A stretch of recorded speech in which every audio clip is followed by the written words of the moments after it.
9 bölüm. Иса 12 шакиртин чакырып алып, аларга жиндерди кууп чыгууга жана оорулууларды айыктырууга күч жана бийлик берди. Аларды Кудайдын падышачылыгын жарыялоого жана оорулууларды айыктырууга жиберип жатып, ал мындай деди: жолго эч нерсе албагыла, таяк да, баштык да, нан да, күмүш да, эки кийим да албагыла. Кайсы үйгө кирсеңер, ошол үйдө калгыла жана ошол үйдөн жолго чыккыла. Эгерде силерди кайсы бир шаардын эли кабыл албаса, анда ошол шаардан чыгып бара жатканда аларга каршы күбөлөндүрүү болуш үчүн бутуңардагы чаңды күүп койгула. Алар жолго чыгып, айыл кыштактарды аралап, баардык жерде жакшы кабар таратып, оорулууларды айыктырып жүрүштү. Аймактын акими Ирод Исанын кылган иштери жөнүндө угуп таң калды. Анткени бирөөлөр аны бул өлүп кайра тирилген жакан десе, бирөөлөр Илияс пайгамбар келиптир деп, дагы бирөөлөр байыркы пайгамбарлардын бири тирилип келиптир деп жатышкан эле. Ирод болсо жакандын башын алдырдым эле. А бул ким болду экен? Ал жөнүндө ушундай сөздөрдү угуп жатам деп аны көрүүгө ашыкты. Элчилер кайтып келип, эмне кылгандарын Исага айтып беришти. Иса аларды ээрчитип алып, Бетсаида деген шаардын жанындагы бир обочо жерге кетти. Бирок эл билип калып, анын артынан жөнөдү. Иса аларды тосуп алып, алар менен Кудайдын падышачылыгы жөнүндө аңгемелешти. Айыктырууну сурангандарды айыктырды. Күн кечкире баштаганда 12 шакирти Исанын жанына келип, элди тарат, тегеректеги айыл кыштактарга барып, өздөрүнө түнөк жана тамак табышсын, анткени бул ээн жер дешти. Ошондо Иса шакирттерине аларга тамакты силер бергиле деди. Бизде 5 нан менен 2 балыктан башка эч нерсе жок. Ушунча элге тамак сатып келмек белек дешти алар. Ал жерде 5000ге жакын адам бар эле. Иса шакирттерине аларды элүү-элүүдөн катар-катар кылып отургузгула деди. 15. Алар ошондой кылып баардыгын отургузушту. Иса болсо 5 нан менен 2 балыкты алып, асманды карап Кудайга ыраазычылык билдирди да, аларды сындырып элге таратуу үчүн шакирттерине берди.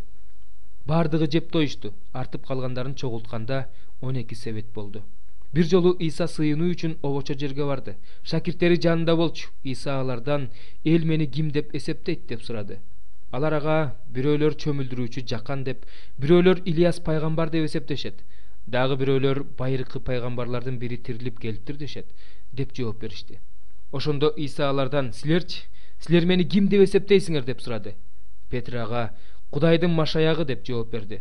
Бирок Иса аларга: бул тууралуу эч кимге айтпагыла деп катуу эскертти да, адам уулу көп азап чегиши, аксакалдар, башкы ыйык кызмат кылуучулар жана мыйзам окутуучулар тарабынан четке кагылышы, өлтүрүлүшү жана 3-күнү күнү тирилиши керек деди. Иса баардыгына кайрылып: ким менин артымдан ээрчигиси келсе, өзүнөн баш тартсын жана күн сайын өзүнүн айкаш жыгачын алып, менин артымдан ээрчисин.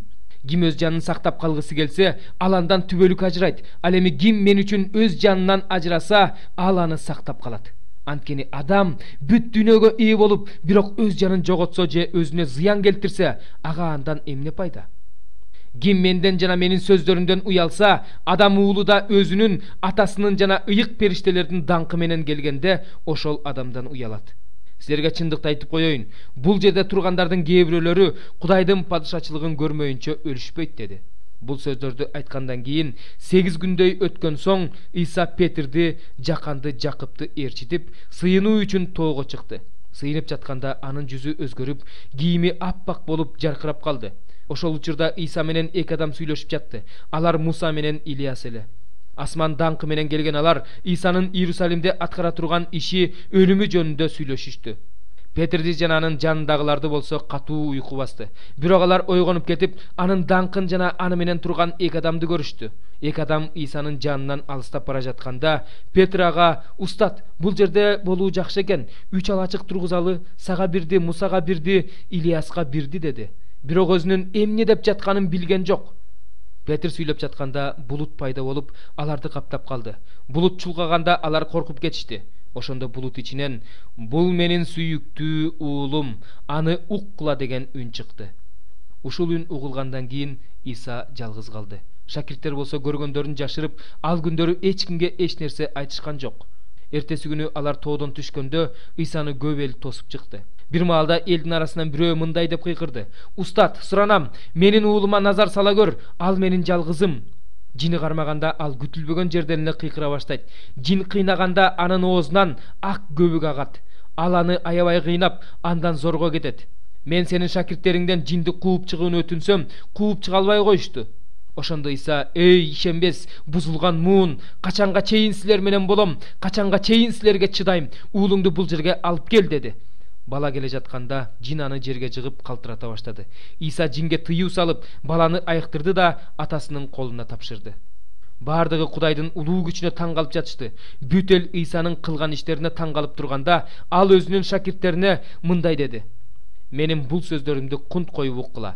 Адам уулу адамдардын колуна салынып берилет." Бирок алар бул сөздү түшүнүшкөн жок. Сөздүн мааниси алардан жашыруун болгондуктан түшүнүшкөн жок. Ал эми бул жөнүндө андан кайра суроодон коркушту.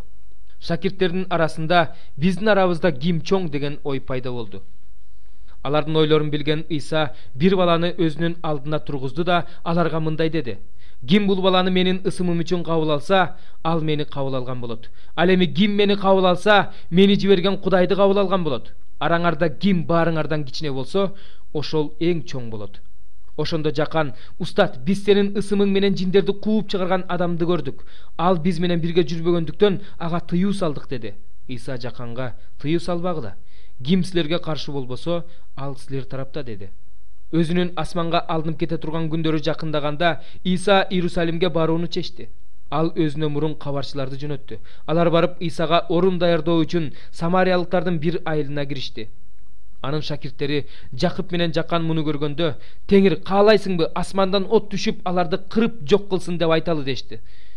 Бирок Иса аларга бурулуп тыюу салды да: "Ичиңерде кайсы рух бар экенин билбейсиңер. Анткени Адам уулу адамдын жанын өлтүрүү үчүн эмес, куткаруу үчүн келген" деди. Ошентип алар башка айылга кетишти.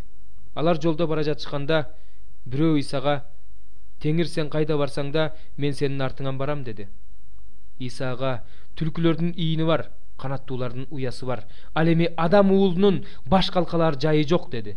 Иса башка бирөөгө: "Менин артымдан ээрчи" деди. Ал болсо: "Теңир, адегенде атамды көргө коюп келейин, уруксаат бер" деди. Исага: "Өлгөн адамдардын көмүүнү өлүктөрдүн өзүнө кой. Сен болсо барып Кудайдын падышачылыгы жөнүндөгү жакшы кабарды тарат" деди.